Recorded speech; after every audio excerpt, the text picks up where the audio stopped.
पहले जो बनाए जाते थे उसे भगवान पर भी आप लगा देते तो भी अच्छा था, मनुष्य के लिए लगा देते तब भी अच्छा था, कहीं भी आप उसका प्रयोग कर सकते थे।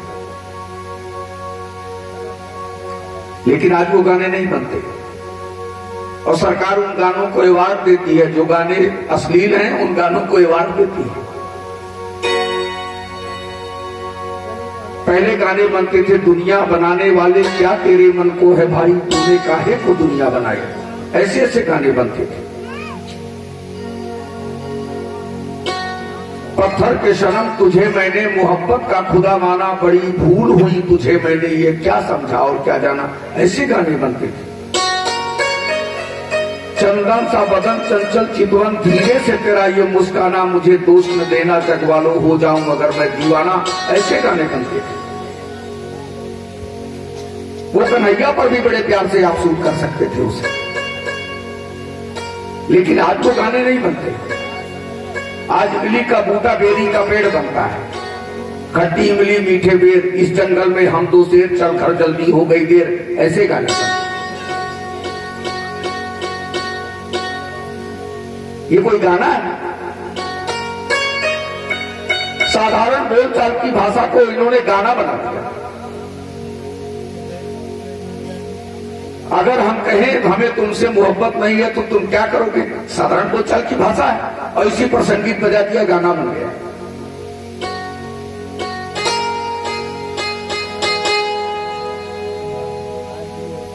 ठीक है, सरकार है, संगीतकार हैं, जैसा भी चाहे करते रहें, लेकिन हम लोग तो उन्हीं सदाबहार गानों को गाते हैं जो भजन से संबंधित होते हैं, हम लोग उन्हीं को उठाएंगे।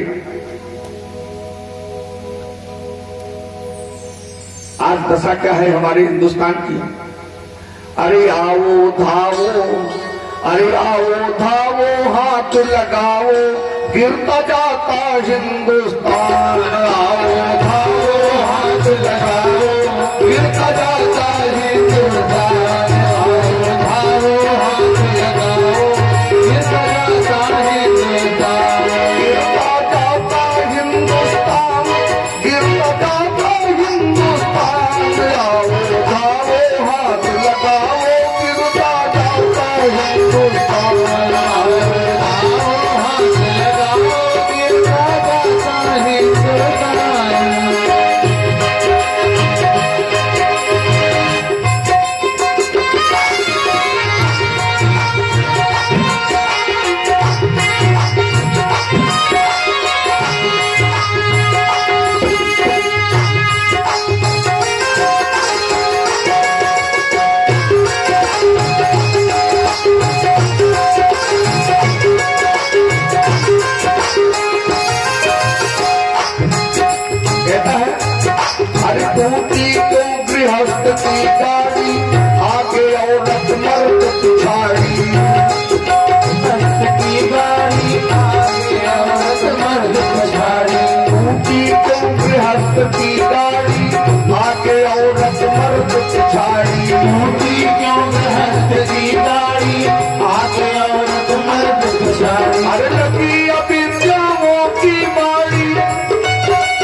तुम्हारे पत व्यापारी, घर घर में चलते हो भारी बने तुम्हारे पत व्यापारी, घर घर में चरखे जारी बने तुम्हारे पत व्यापारी, घर घर में चलते हो भारी बने तुम्हारे पत व्यापारी।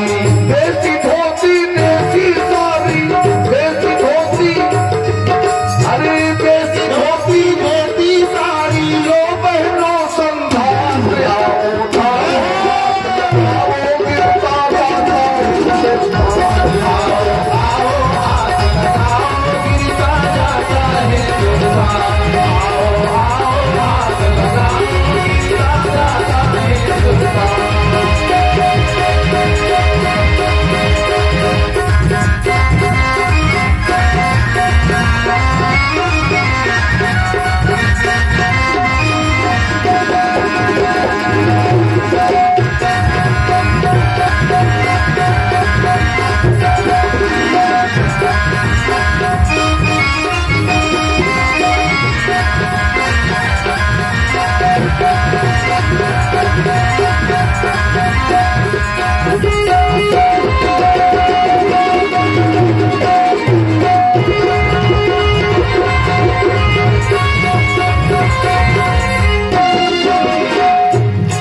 संदेश।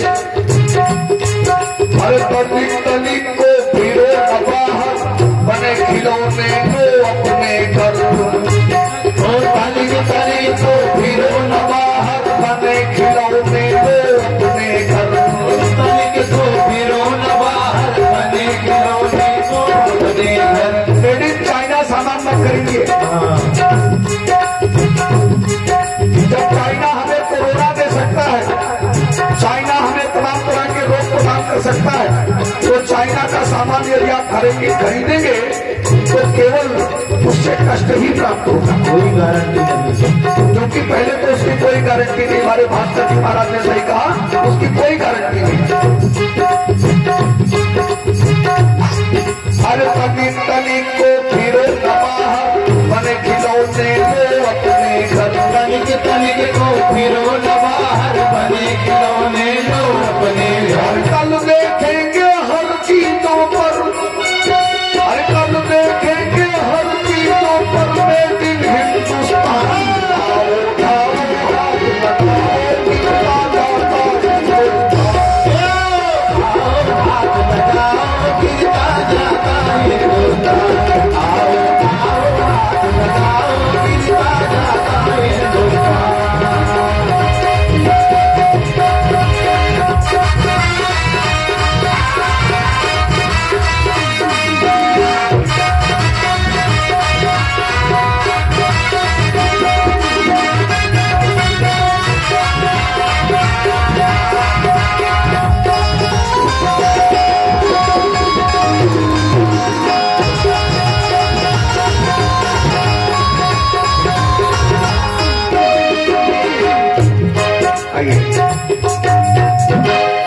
विडंबना एक ऐसी हो गई है कि ईश्वर ने आपकी मेहनत से खुश होकर, आपके पौरुष से खुश होकर अपनी रहमत बरसाकर आपको धनवान दे दिया, सौभाग्यवान बना दिया।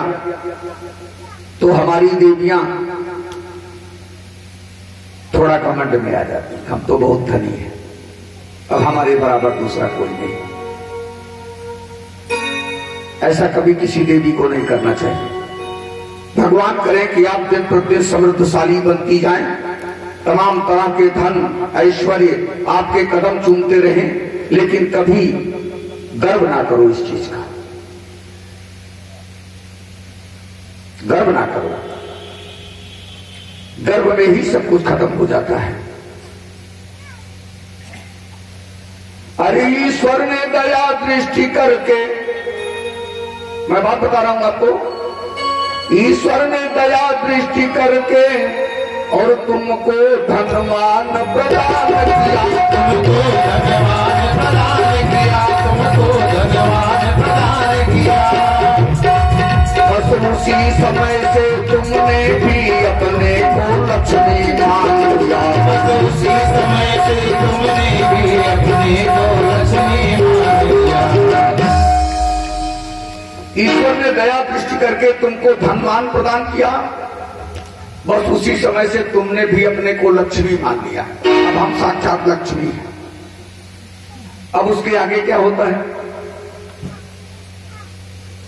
तो खाने को कोई रसोईन हो, और पानी को कोई पनिहारिन हो, पानी को कोई पनिहारिन हो, पानी को कोई पनिहारिन हो, पानी को कोई पनिहारिन हो।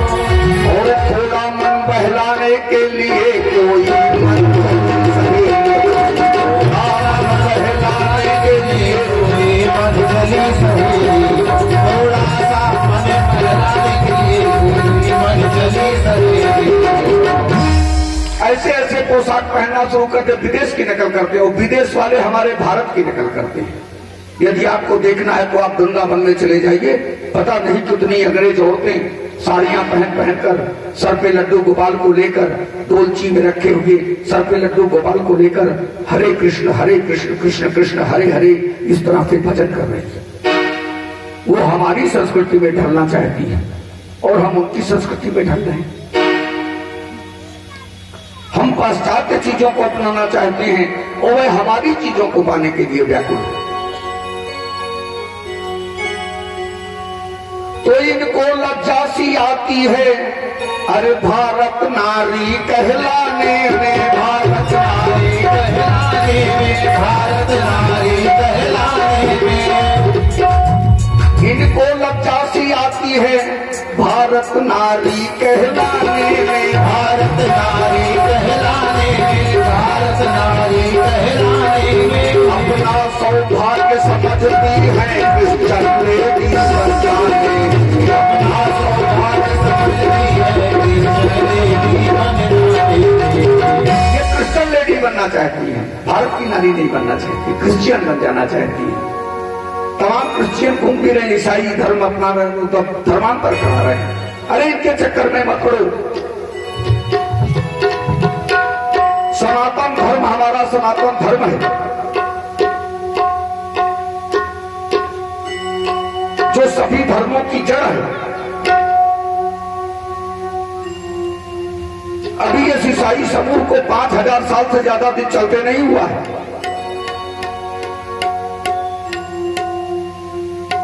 वो अपने सनातन धर्म को छोड़कर ईसाई धर्म में भाग रहे हैं लोग। जौनपुर में जाके देखिए, गांव का गांव ईसाई बन गया।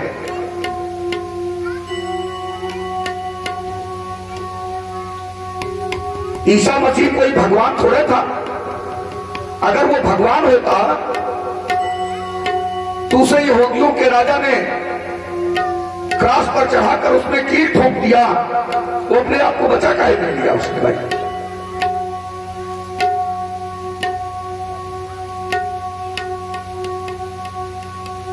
और यहूदियों ने या उनके विपक्ष में चलने वालों ने उसे यीशु प्रभु की संख्या दे डाली। क्या बात है! हमारे महाप्रभु को छोड़कर वो यीशु प्रभु हो गए, हमारे भगवान राम को छोड़कर वो यीशु प्रभु हो गए। वो कहते हैं इनको सबको मानना मानो, हमारे यीशु प्रभु को मानो। यही आदिकाल से अंत तक रहेंगे। एक आपको बात बताता हूं, कुछ लोग ऐसे होते हैं ना जिनको लंठ कहा जाता है, तो उनका क्या मतलब होता है? नास्तिक टाइप के होते हैं और अनाप शनाप बोलते हैं। गाली नहीं बनते, अनाप शनाप केवल बोलते हैं, तर्क वितर्क करते हैं, तर्क को कुतर्क में पेश करते हैं, बस इतने करते हैं। एक कोई ऐसा व्यक्ति था, वो 2 मूर्ति लेकर आया। एक विष्णु भगवान की मूर्ति थी, एक ईसाई की मूर्ति थी, ईसा मसीह की। और दोनों में से एक हिंदू से पूछा कि तुम्हारे विष्णु भगवान बड़े हैं या हमारे ईसा मसीह? तो उसने कहा हमारे विष्णु भगवान बड़े। तो कहा नहीं, हम इन दोनों मूर्तियों को नदी में फेंकते हैं, जो इस नदी को पार कर जाएगा वही हमें भवसागर पार कराएगा। तो इसको अपने भगवान पर पूरा भरोसा था, अटल विश्वास था हिंदू को। इसने कहा फेंको। तो उसने दोनों मूर्तियों को उठाकर नदी में फेंक दिया विष्णु भगवान डूब गए और ईसा मसीह तिरते हुए उस पार हो गए। तो ऊंचे टीले पर एक सबसे बड़ा लंठ बैठा हुआ था, वो नीचे उतरा। उसने कहा रुक रुक रुक रुक रुक, पहले तो एक काम कर, जाके उस ईसा मसीह को पकड़ के ले आ, वहां से जाके ले आओ। वो गया, उठा के ले आया। कहा विष्णु भगवान को नदी में से निकाल, पहले उनको निकाल। तो विष्णु भगवान को निकाला। कहा शुरू से हमारे यहां अग्नि परीक्षा हुई है, जल परीक्षा कहीं नहीं हुई। हम दोनों को रखकर फूंकेंगे, जो बच जाएगा वही भवसागर पार कराएगा। तो ईसा मसीह लकड़ी के बने हुए थे जो तिरते हुए उधर चले गए, और विष्णु भगवान पीतल के थे जो पानी में डूब गए। और उसने उठाकर दोनों को फूंक दिया तो लकड़ी जल के खाक हो गई और विष्णु भगवान बिल्कुल वैसे वैसे बने रहे। तो उसने कहा देख विष्णु भगवान भवसागर पार कराएंगे, तेरे ईसा मसीह नहीं। तो आपको भ्रम में डालने के लिए लोग तरह तरह का उद्योग करते हैं, इनके भ्रम में मत पड़िए। हमारा सनातन धर्म सबसे अच्छा है और हमारे भारत की संस्कृति सभी देश की संस्कृतियों से बढ़कर है। ऐसी संस्कृति दूसरे देश के लोग पाने के लिए तरसते हैं, और हम हैं कि दूसरे पाश्चात्य भाषा को, पाश्चात्य चीजों को अपनाना चाहते हैं। विडंबना यह है कि अभी बहुत सारे बच्चे ऐसे हैं जो संस्कृत पढ़ना ही नहीं चाहते, पढ़ना ही नहीं चाहते। कहा तुम्हें बाबा थोड़ो बना के, हमें कथा थोड़ो बांचे के, काकर संस्कृत पढ़ो। ये बताइए भारतीय संस्कृति का इस तरह से ह्रास होता चला जा रहा है। संस्कृत देववाणी है, देववाणी है। इसका अध्ययन करने से आपके अंतःकरण शुद्ध होते हैं, आपके अंदर पवित्रता आती है। आप जहां भी खड़े होते हैं, अरे कुछ न करो, कम से कम दैनिक पढ़ने के लिए अपने मंत्र ही संस्कृत में बोला करो। यही इतनी जानकारी है। बाबा नहीं बनना ना बनो, कथा नहीं बांचना बिल्कुल ना बांचो। समय दढ़ियारा हो गया, चेला के फूक भैया चूड़ के फूके, दाढ़ी चले समय डराए। ये लिए समय कथा बाँचे लगो, सुने वाला कहां मिली है। तो कथा हमारा सबका बाँचे तो सुने ताई अपने सब रहो, लेकिन इतनी संस्कृत तो पढ़ो कि जिससे कम से कम इतना तो हो। जैसे हमारे डॉक्टर साहब अभी एक बहुत सुंदर मंत्र पढ़ेंगे, कल की बात है, माइक उठाए और इन्होंने बहुत सुंदर मंत्र बोला। हनुमान जी की स्तुति थी वो, मनोजवम मारुतुल्य वेगम और जितेन्द्रियम बुद्धिमताम वरिष्ठम वातात्मजम वानरजूत मुख्यम और श्री राम दूतम शरणम प्रपद्ये। बाबू बजरंगबली महाराज की जय। बड़ा प्यारा लगा, बड़ा प्यारा लगा। आज उस हृदय में अगर संस्कृति ना जीवित होती तो हमारे डॉक्टर साहेब आप श्रीमद् भागवत आराधना करा रहे होते।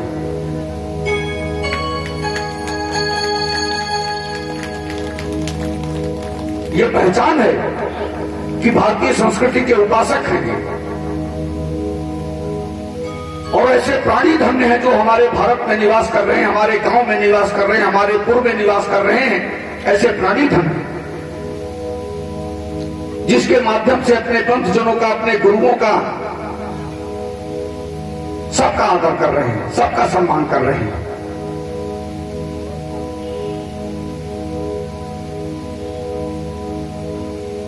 ऐसे सभी लोगों को बनना चाहिए। नहीं बहुत बड़ा आयोजन आप कराओ, छोटा आयोजन कराओ। नहीं छोटा आयोजन करा सकते हो तो कम से कम 2-4 ब्राह्मणों को, गुरुओं को, 1-2 गुरु को बुलाकर अपने घर में कुछ भोजन भजन वगैरह करा लो।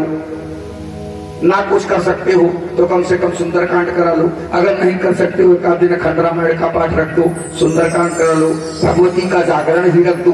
कुछ न कुछ ऐसे कार्यक्रम करते रहना चाहिए जिससे हमारी भारतीय संस्कृति जीवित रहे।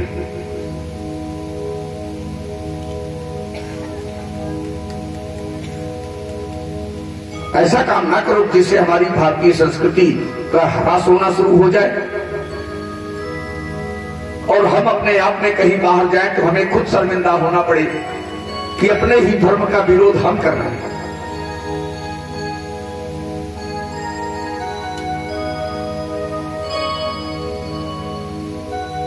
मैं एक श्रीमद् भागवत का श्री राम कथा का प्रवचन कर रहा था, वहां पर एक देवी जी उठकर खड़ी हो गई, भाई राम कथा कह रहा हूं तो भगवान राम को मुझे मर्यादा पुरुषोत्तम और सर्वश्रेष्ठ बताना पड़ेगा। है भी, बताना नहीं पड़ेगा, वो है सर्वश्रेष्ठ है। युग पुरुष, महापुरुष, काल पुरुष सब कुछ तो है वो। तो एक देवी जी उठकर खड़ी हो गई, उन्होंने कहा इतनी देर से मर्यादा पुरुषोत्तम मर्यादा पुरुषोत्तम मर्यादा पुरुषोत्तम कर रहे हैं, गुरु जी जरा हमें बताइए कौन सी मर्यादा का पालन किया। तो हमने कहा देवी जी सिर्फ आप इतना बता दीजिए कौन सी मर्यादा का पालन भगवान रामचंद्र जी ने नहीं किया। आप पूछ रहे हो किस मर्यादा का पालन किया, मैं आपसे पूछ रहा हूं कौन सी मर्यादा का पालन नहीं किया। तो कहा गर्भवती अवस्था में माता सीता को एक धोबी के आरोप लगाने से उन्होंने जंगल में फेंक दिया, अपने छोटे भाई के हाथों रथ में बैठाकर जंगल में फेंक दिया। ये किस धर्म और किस शास्त्र की मर्यादा थी गुरुजी? अग्नि परीक्षा लेने के बाद थी। मैंने कहा देवी लगता है किसी भटके हुए व्यक्ति ने आपको बुरी तरह भटका दिया है, अब आप पूरी तरह भटक गई है। मेरी गरीब जहां तक कहती है आपके पतिदेव भी इस कथा सुनने के लिए आए हुए हैं, तब तक बाबू साहब उठकर खड़े हो गए। उन्होंने कहा जी गुरु जी मैं ही इनका पति। मैंने कहा बाबू साहब से फिर बात बताइए, छतानी थी। मैंने कहा बाबू साहब एक बात बताइए, ये आपकी देवी जी हैं, मेरी गणित जहां तक कह रही है, मेरी निगाहें जहां तक पहुंच रही हैं, आज तक आपने इन देवी जी को अपमान भरे दो शब्द भी नहीं कहे हैं। मारने और गाली देने की बात बड़ी दूर निकल गई। कहा गुरु जी मैं बहुत मानता हूं, मैंने आज तक इनको कुछ नहीं कहा। तब ने कहा तो एक बात बताइए, कोई आड़ा तिरछा एढ़ा टेढ़ा व्यक्ति अगर आपकी पत्नी पर आरोप लगाए कि इनको मैंने गलत देखा है, तो क्या आप निकालकर इनको घर से बाहर कर देंगे? कहा नहीं गुरु जी। तो फिर क्या करेंगे जरा आप बताइए? तो कहा पहले उस व्यक्ति को बुलाएंगे, उससे पूछेंगे तुमने इनको गलत कहां देखा। वो जब बता ले जाएगा कि मैंने इनको गलत यहां देखा, तो मैं इनसे पूछूंगा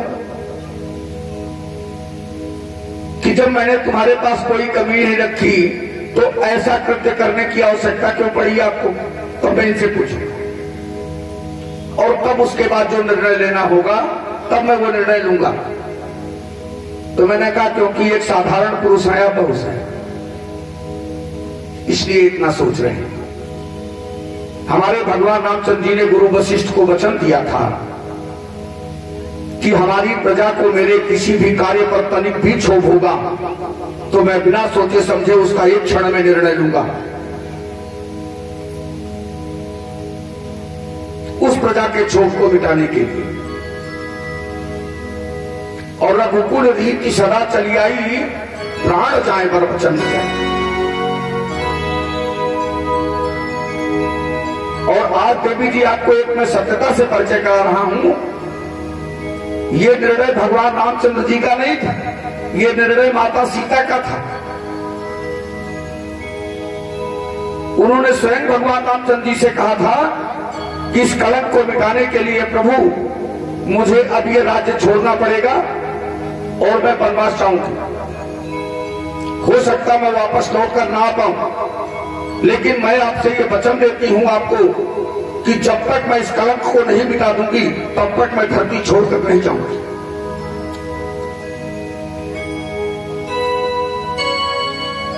भगवान राम ने जब कहा कि मैंने तुम्हारी अग्नि परीक्षा ली है, मैं तुम्हें जानता हूं तुम कितने पवित्र हो, आप देवी हो, साक्षात लक्ष्मी हो, आपको कहीं जाने की कोई आवश्यकता नहीं है। तो माता सीता ने कहा मैं अपने पूर्वजों को कलंकित नहीं कर सकती प्रभु, मैं अपने पूर्वजों के कलंक को मिटाने के लिए मुझे ऐसा तो करना ही पड़ जाएगा। अब आप मेरे कार्य में सहायक बने, बाधा मत बने, आपको मेरी सौगंध है। ये गुप्त बातें हुई थी भगवान रामचंद्र जी की और माता सीता की। और देवी जी, किसी महापुरुष, किसी युग पुरुष और किसी काल पुरुष के बारे में इस तरह की प्रवंचना करना, तो उसका परिणाम क्या होता है आप जानती हैं। भुगतने के लिए तैयार रहिए। अरे कहा गुरु जी बहुत बड़ी गलती हो गई, आपके बाद मैं कभी नहीं कहूंगी। बिल्कुल नहीं। ऐसे महापुरुष जो कर देते हैं वही धर्म बन जाता है।